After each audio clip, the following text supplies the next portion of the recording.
Hello everyone, I'm Mr. Q. Today we come to the topic 9 places you wish you never had to visit. Have you ever really stopped to think about the tiny dot we inhabit on this vast, enigmatic planet? We're safe within our own borders, but what if those lines blurred? What if the very air you breathe could kill you in seconds? What if the ground beneath your feet held centuries of deadly secrets? Today, we're not just exploring beautiful destinations, we're diving into forbidden lands. Places so extreme, so dangerous, so shrouded in mystery, that even the bravest wouldn't dare tread. Forget your bucket list, this is your absolutely never go there list. Get ready to have your sense of safety challenged, because the world holds far darker and more perilous corners than you could ever imagine. Welcome to the world's most terrifying forbidden places. First, let's plunge headfirst into the inferno of extreme heat, Death Valley, USA. When you hear Death Valley, you probably picture the scorching deserts of California. And you'd be right. This isn't just a hot place, it's a record breaker. Imagine a landscape so parched that it holds the official record for the highest air temperature ever recorded on Earth, a staggering 134.56 degrees F back in July 1913. That record might be over a century old, but don't think Death Valley has cooled down. Just last year, temperatures soared to 0.130 degrees F. To put that in perspective, it's like being in a sauna, but without the humidity. That's the crucial difference. Dry heat can dehydrate you at an alarming rate. It's the kind of heat that sucks every last drop of moisture from your body, turning survival into a desperate race against thirst. This is why if you ever find yourself in such an environment, constant rehydration isn't just recommended, it's life or death. My own experience in a milder desert taught me the brutal truth of dehydration. Just a few hours without water in moderately hot conditions left me dizzy and disoriented. Imagine that amplified tenfold. But if America's Death Valley is a formidable opponent, its Russian namesake is a silent, swift killer. Our second forbidden zone takes us to the remote reaches of Death Valley on Russia's Kamchatka Peninsula. Unlike its American counterpart, this place isn't hot. It's chillingly cold and utterly devoid of life. Here, you won't face heat stroke.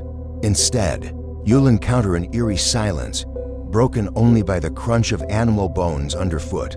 This valley is a natural gas chamber, constantly filled with a mixture of naturally occurring hydrogen sulfide, H2S, and other toxic gases.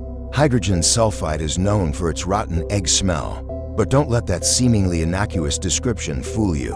Even in very small concentrations, it can quickly paralyze your respiratory system. Higher concentrations can cause immediate collapse and death. Imagine walking into a seemingly pristine, snow-covered valley, only to be confronted by an invisible, silent killer. There are chilling reports of large animals like bears and deer wandering into this valley and simply dropping dead. It's a place where survival isn't measured in hours, but in minutes, perhaps even seconds. For humans, it's a one-way trip. The valley's unique geological formation, with 3 sides enclosed by mountains and only one narrow exit, traps these lethal gases, creating a permanent death trap. It's a terrifying example of nature's raw, unyielding power, reminding us that some places are simply not meant for life as we know it. From a deadly gas chamber, we now journey to a place where the cold isn't just a condition, but a constant battle for survival. Our third forbidden zone, the village of Oymyakon in Siberia, Russia, is officially the coldest inhabited place on Earth, nestled in northeastern Siberia. This village is home to around 500 resilient residents. Imagine living where the average January temperature is 50.8 degrees F, and the lowest recorded temperature plummeted to an unbelievable 96.16 degrees F in 1926. There are even unofficial reports of it reaching 106.6 degrees F. What does that level of cold mean for daily life in warmer climates? Schools close if temperatures drop below 50 degrees F in Oymyakon. Kindergartens close at 54 degrees F, and elementary schools only shut down at 65.2 degrees F. Think about that for a moment. Children are still attending school when the air is cold enough to freeze your breath solid. Cars cannot be turned off once started, or their engines will freeze solid. Phones, cameras, even regular pens become useless. The ink simply freezes. Life here revolves around survival, with residents relying on hunting, fishing, and reindeer herding. They plug their cars into heaters when parked to keep them from turning into icy monuments. I once experienced a winter in Canada where temperatures dropped to 4 degrees F, and each breath felt like a knife. It's hard to fathom living in conditions 3 times colder. It's a testament to human resilience, but also a stark reminder of our planet's extremes. From the deepest freeze, we now shift to a place where water reigns supreme, not as a life giver, but as an overwhelming force. Our 4th natural forbidden zone is Cherrapunji, India, the wettest place on Earth. Located at an elevation of 4,856 feet with a population of around 10,000. This town holds the Guinness World Record for the greatest amount of rainfall in a single month, a staggering 30.5 feet in July 1861. To give you perspective, some regions known for heavy rain might receive 2.3 feet to 16.4 feet of rainfall per year. Cherrapunji gets nearly double that in a single month annually. It averages 78.7 feet of rain, 10 times more than even very humid places like Taipei. So why do people live there? Because it has been their home for centuries, long before records were kept. This rain pole of the world gets its extreme weather from its unique topography. Warm, moist air from the Bay of Bengal slams into the Khasi Hills, creating a constant wall of rain.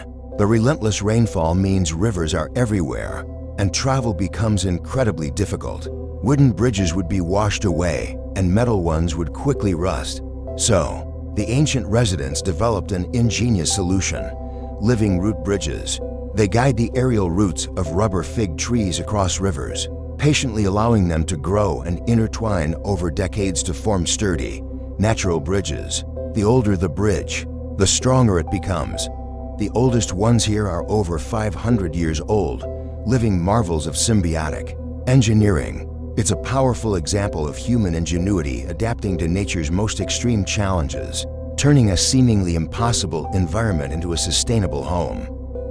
From a perpetually drenched land, we now climb to a mountain peak assailed by unimaginable, ferocious winds.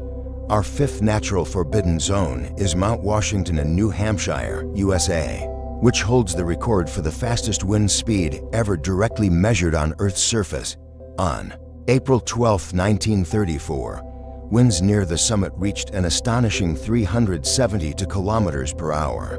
While Mount Washington isn't particularly tall, standing under 6,500 feet, the extreme winds make it incredibly cold.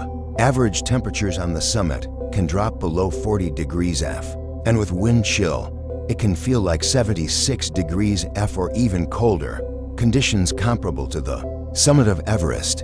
While a higher wind speed of 408 kilometers per hour was recorded in Australia in 1996, that was a fleeting gust from a tropical cyclone, lasting only 3 seconds. Mount Washington's winds are a continuous, year-round phenomenon, a brutal, relentless assault.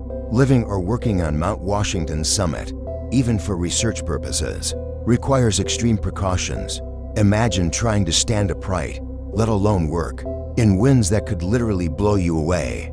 It's a place where the air itself is a weapon, shaping the landscape and testing the limits of human endurance. These 5 locations highlight nature's capacity to create environments so extreme that they truly become forbidden zones. They remind us of the planet's immense power and unpredictability, and the fragility of our existence in the face of its primal forces. Now, we shift our focus from nature's fury to the indelible scars of humanity. Our next forbidden zones are dangerous not because of natural phenomena, but because of human actions, leaving behind perilous legacies. First, the serene yet sinister Bikini Atoll in the Marshall Islands. This picturesque Pacific atoll, part of a vast ocean nation, holds a dark secret beneath its turquoise waters. The seemingly idyllic paradise was, from 1946 to 1958, the site of 66 nuclear weapons tests conducted by the United States. Entire islands were vaporized, and the landscape was irreversibly altered. The atoll remains heavily contaminated with nuclear radiation. While some plant and animal species have adapted, the residual radiation levels make it unsafe for permanent human settlement. This isn't just a historical footnote. It's a living testament to humanity's destructive power. The sheer irony is that the name bikini, yes, the swimsuit, actually originated from this island. The Daring to Peace swimsuit was introduced the same year as the nuclear tests, and its designers named it Bikini to evoke the explosive cultural impact they hoped it would have, mirroring the atomic blasts. So, the next time you see a bikini, remember its unsettling origin, a tribute to nuclear detonation. It's a chilling reminder that our innovations, even seemingly innocuous ones, can echo humanity's darker impulses. From nuclear fallout, we move to another form of human-made contamination, equally terrifying: biological warfare. Our seventh forbidden zone is Gruinard Island, off the coast of Scotland. In 1942, at the height of World War II, the British government purchased this small, remote island for a secret purpose: to test biological weapons, specifically a deadly form of anthrax. Anthrax is a naturally occurring bacterium, typically found in soil, that can infect grazing animals, turning their tissues black. The British sought to weaponize it, developing an airborne anthrax bomb capable of infecting humans. For years, gruesome experiments were conducted on Gruinard Island, releasing anthrax spores to observe their effects. Thankfully, the project was eventually abandoned, but the island was completely contaminated. The soil became saturated with anthrax spores, rendering it lethally dangerous for decades. For nearly 50 years, Gruinard remained a restricted zone, a beautiful, silent island with a deadly secret hidden within. It wasn't until 1986 that a massive decontamination effort was launched. But the memory of its deadly past still lingers. Who would dare set foot on an island that once served as a biological weapons lab? Even if officially clean, it's a haunting testament to the lengths nations will go to in times of war, and the long-lasting repercussions of such actions. From the tangible threat of biological agents, we now delve into the realm of the unsettling, where history and chilling legend intertwine. Our eighth forbidden zone is Poveglia Island, near Venice, Italy. When the Black Death ravaged Europe in the 14th century, Venice pioneered a revolutionary concept to control the plague: quarantine. The word itself stems from the Venetian dialect 40 giorni, meaning 40 days, referring to the isolation period imposed on ships and people. And Poveglia was the epicenter of this grim practice. From the 14th century onwards, whenever plague outbreaks occurred, Venice sent the infected, the dying, and often the already dead, to Poveglia. An estimated over 160,000 plague victims were buried here. In the early 20th century, Poveglia took on an even darker role. It was converted into a mental asylum, and according to chilling local legends, it was here that a brutal doctor conducted horrifying, unethical experiments on patients, including lobotomies with crude tools. The asylum closed in the 1960s, and the island has been abandoned ever since. Today, Poveglia is shrouded in urban legends and tales of restless spirits. It's said that the cries of plague victims and the tormented screams of asylum patients can still be heard. The Italian government keeps it strictly off-limits, and local fishermen steer clear of its shores, fearing bad luck, or worse. This isn't just an abandoned island, it's a mass grave, a monument to human suffering, and a place where the veil between worlds seems incredibly thin. Our final forbidden zone takes us into the realm of top-secret government operations, an enduring mystery. Area 51 in Nevada, USA. This infamous military facility, nestled in a remote desert landscape, was for decades officially denied by the US government. It was a place that didn't exist, even as whispers and theories about it grew louder. It wasn't until 2013 that the CIA officially acknowledged its existence, confirming its purpose as a testing site for advanced aircraft, like the U-2 spy plane during the Cold War. But for many, that official explanation is far from the whole truth. For decades, Area 51 has been the epicenter of UFO sightings and alien conspiracy theories. Countless individuals, some claiming to be former employees, have come forward with stories of reverse engineering alien technology, dissecting alien bodies, and housing captured UFOs. While these claims remain unverified, the absolute secrecy surrounding Area 51 has fueled the speculation. Its airspace is a no-fly zone, even for commercial aircraft, and its perimeter is guarded by highly trained personnel with strict orders to deter any unauthorized access. The base is strategically concealed by mountains, making external observation nearly impossible. The mystery of Area 51 raises fascinating questions, not just about alien life, but about the nature of space-time and existence itself. If advanced civilizations truly possess the ability to transcend space-time, as some theories suggest, then traversing vast distances would indeed be instantaneous. It's a concept that challenges our fundamental understanding of physics and travel. Is there really alien tech being studied there? We may never know, but the allure of the unknown keeps Area 51 firmly among the world's most captivating forbidden zones. We've explored some of the most dangerous and restricted places on Earth, whether by nature's design or human hand. But this journey isn't just about fear, it's about perspective. It reminds us of the incredible diversity of our planet and the stark contrasts in human experience. Everything is connected. The butterfly effect isn't just a theory, it's a profound observation that even the smallest action can ripple across vast distances, creating unforeseen consequences.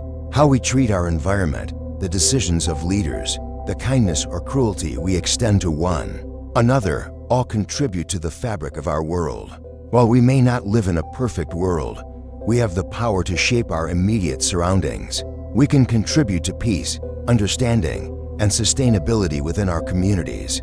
However small those contributions may seem, every conscious action, every decision to respect our planet, every choice to foster harmony matters. So, as you reflect on these hidden and harsh corners of Earth, consider your own place in this vast, intricate web. What can you do to ensure that the spaces you inhabit and the lives you touch are not forbidden zones, but havens of peace and thriving? I'd love to hear your thoughts on these forbidden places or what peace means to you. Share your insights in the comments below. If you found this journey thought-provoking, share it with others. Thanks for watching, and I look forward to our next explorations. Stay curious, stay safe.